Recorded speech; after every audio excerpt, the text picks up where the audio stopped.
Okay, so this is the inside of the loft shed.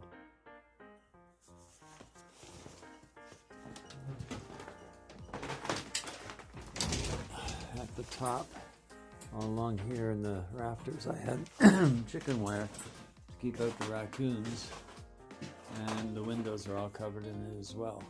That won't keep out weasels, but it'll keep out raccoons. So originally I had lofts built in here out of chicken wire and 2x2s, and the issue became that a weasel got in and killed all my stock birds and even the youngsters, wiped them all out. So it wasn't safe.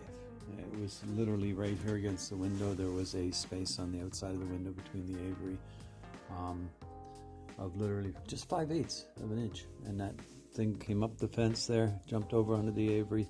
It was an enclosed aviary that the birds could go out in and sit, but they couldn't go to the outside world because they were breeders.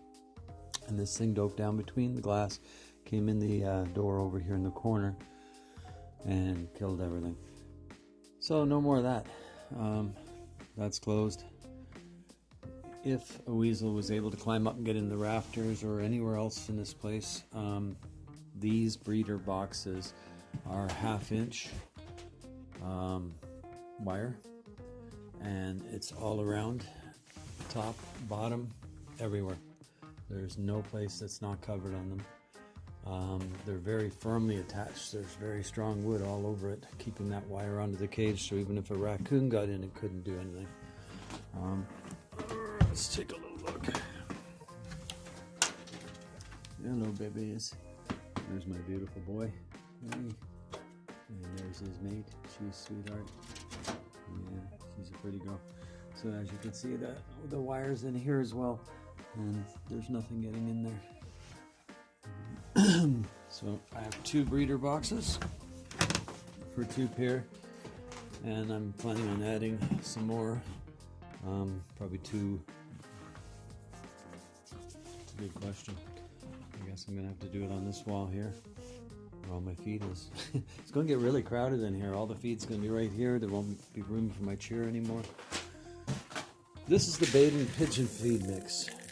Okay, you can see it's not a bad mix. I mean, I've used it for a few years, but birds get picky, and they don't eat some of it. There's a lot of corn in that mix. So there's a lot of wheat. There's a lot of milos, millets, little bitty ones.